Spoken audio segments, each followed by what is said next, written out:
নমস্কার বন্ধুরা, মানবীর রান্নাঘরে আপনাদের সবাইকে স্বাগত জানাই। আমার আজকের রেসিপি চিকেন পোলাও।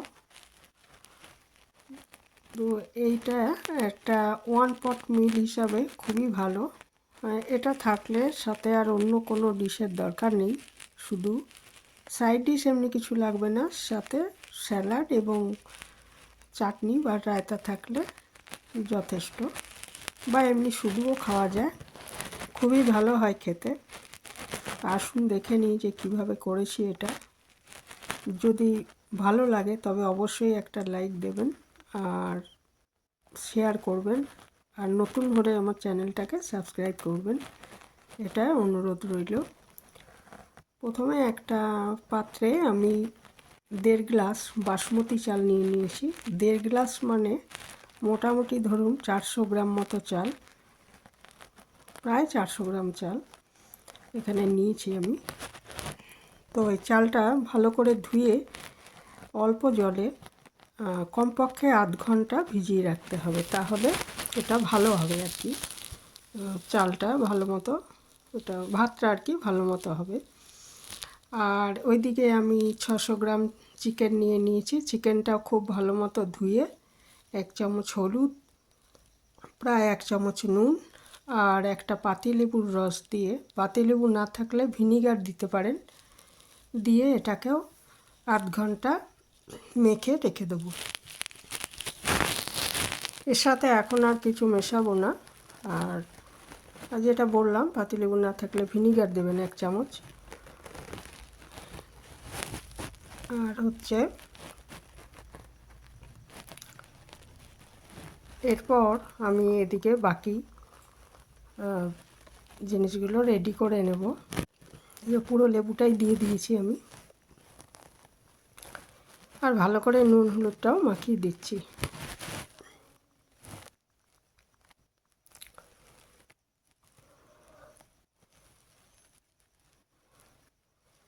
তাহলে 400 গ্রাম চালে আমি প্রায় 600 গ্রাম এটা চিকেন নিয়েছি।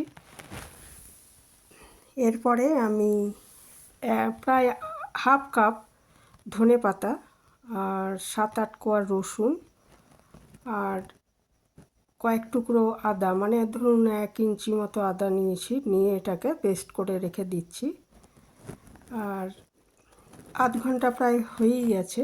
ইতিমধ্যে আমি একটু গরম মশলা নিজে করে নিচ্ছি।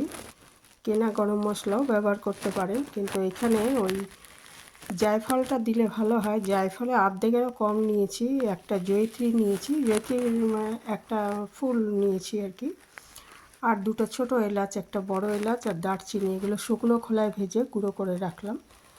আর তারপরে ওই কড়াইতেই সাদা তেল 2 টেবিল চামচ নিয়ে ওর মধ্যে আমি সাজিরা দিয়েছি, আর সাজিরা না থাকলে এমনি সাদা জিরেও দিতে পারেন, আর তেজপাতা আর একটু দারচিনির টুকরো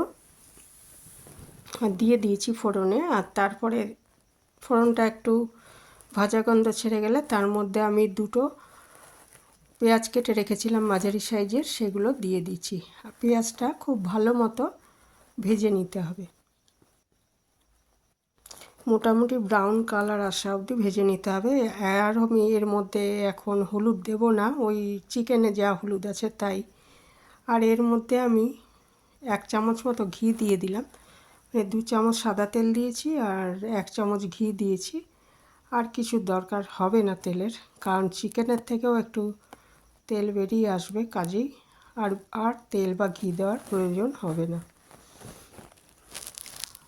পেঁয়াজটা ভাজা হয়ে গেলে এর মধ্যে আমি এক চামচ মতো ধনে গুঁড়ো দিয়ে দিলাম, শুধু ধনে গুঁড়োই দেবো, আর জিরে গুঁড়ো দিচ্ছি না, শুধু ধনে গুঁড়োটা দিচ্ছি। আর এদিকে একটু কাশ্মীরি লঙ্কার গুঁড়ো আমি এর মধ্যে ব্যবহার করব পরে। আর দিয়ে দিচ্ছি 2টো টমেটো আমি ছোট করে কেটে রেখেছি, সেগুলো দিয়ে দিচ্ছি, দিয়ে ভালো করে কষিয়ে নিচ্ছি। আর কাশ্মীরি লঙ্কা গুঁড়োতে খুব একটা ঝাল নেই, আমার ঝাল যেটা সেটা হচ্ছে আমি 5টা কাঁচা লঙ্কা কিন্তু হয়তো আমি বলিনি, ওই ধনেপাতা যখন আমি পেস্ট করেছি, ধনেপাতা, আদা, রসুন, তার মধ্যে 5টা কাঁচা লঙ্কা টুকরো করে ওর মধ্যে পেস্ট করে নিয়েছি। সেই মিশ্রণটা এবার এর মধ্যে দিয়ে দিলাম। দিয়ে তারপরে এটাকে একটু ভালো মতো 2-3 মিনিট একটু ভাজা হয়ে গেলে, জল ছেড়ে গেছে কাজে ভাজা সেইভাবে হবে না, ওই মিনিট 3 একটু কষিয়ে নিয়ে তার মধ্যে আমি চিকেনগুলো দিয়ে দিচ্ছি।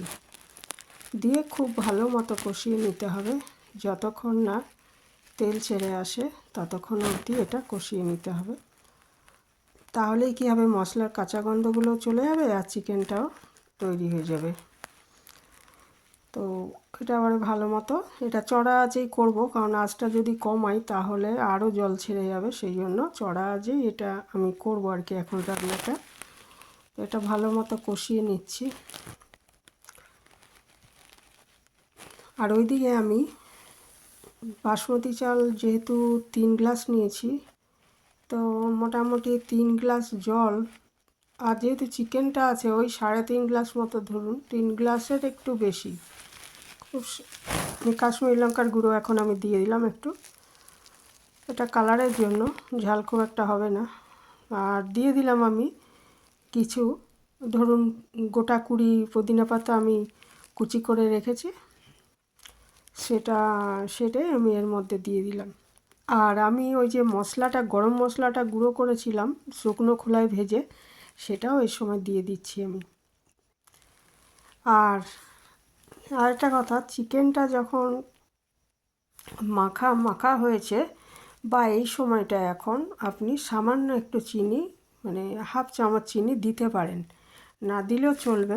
মূল রান্নায় অ্যাকচুয়ালি চিনি খুব একটা দেওয়া হয় না, তবে একটু চিনি যদি 1/2 চামচ মতো দেওয়া হয় তাহলে একটু খেতে ভালো লাগবে, ওই জন্য আমি 1/2 চামচ চিনির কথা বলছি, ওটা অপশনাল, না দিলেও চলবে। চিকেনটা কষানো হয়ে গেছে, এই সময় আমি ভেজানো যে চালটা ছিল, বাসমতি চালটা, সেটা দিয়ে একটু কষিয়ে নিচ্ছি। 3 মিনিট 3-4 এটা আমাকে কষিয়ে নিতে হবে এই চিকেনটার সাথে। কষিয়ে নিয়ে এটা আমি এরপরে প্রেসার কুকারে রান্না করব। এটা কড়াইতেও রান্না করা যায়, সেক্ষেত্রে জলের পরিমাণটা আরেকটু বেশি নিতে হবে। তো প্রেসার কুকারে করব বলে আমি ওই 3 গ্লাসের সামান্য একটু বেশি জল, গরম জল করে নিয়েছিলাম, তাতে কী হবে, রান্নাটা তাড়াতাড়ি হবে। আর মানে রান্নার যে একটা ইয়েতে চলছিল, সেই যাকে বলে ছন্দে চলছিল, সেটাও ঠিক থাকে গরম জলটা দিলে। সেই জন্য ঠান্ডা জল দিলেও হবে, খুব তাড়াতাড়ি এটা গরম হয়ে যাবে। যাই হোক, আমি গরম জলই ব্যবহার করেছি। তারপরে আরেকটু নুন দিয়ে দিলাম, কারণ আমি চিকেনে মাখার সময় যা নুন দিয়েছিলাম, পরে আর নুন দিইনি, কাজে এখানের সময় একটু পরিমাণ মতো নুন দিয়ে দিতে হবে। আর একটা সিটি দিয়ে নামিয়ে নেব, আমার হাতে সময় কম ছিল, সেই জন্য আমি প্রেসার কুকারে করেছি। কড়াইতে করলে সময়টা অনেকটা বেশি লাগবে। কষানোর পর ওই চালটা কষিয়ে জল দিয়ে মিনিট 10 রান্না করে নিতে হবে। তারপরে ঢাকাটা খুলে আবার নেড়ে চেড়ে দিয়ে আরও 8-10 মিনিট রান্না করতে হবে, টাইমটা অনেক বেশি লাগবে, ওই জন্য আমি প্রেসার কুকারই করেছি। একটা সিটি দিয়ে আমি নামিয়ে নিজে থেকে ঠান্ডা হতে দিয়েছি, বাস তাহলেই এটা তৈরি হয়ে যাবে। আর লাস্টে একটু পেঁয়াজ বেরেস্তা ছড়িয়ে দিতে পারেন। পেঁয়াজ বেরেস্তাটা তৈরি করা আমি আর দেখাইনি, কিন্তু আমি একটু করে রেখেছিলাম, সেটা ওপরে ছড়িয়ে দিয়েছি। এই ছিল আমার আজকের রেসিপি। ভালো থাকবেন সবাই।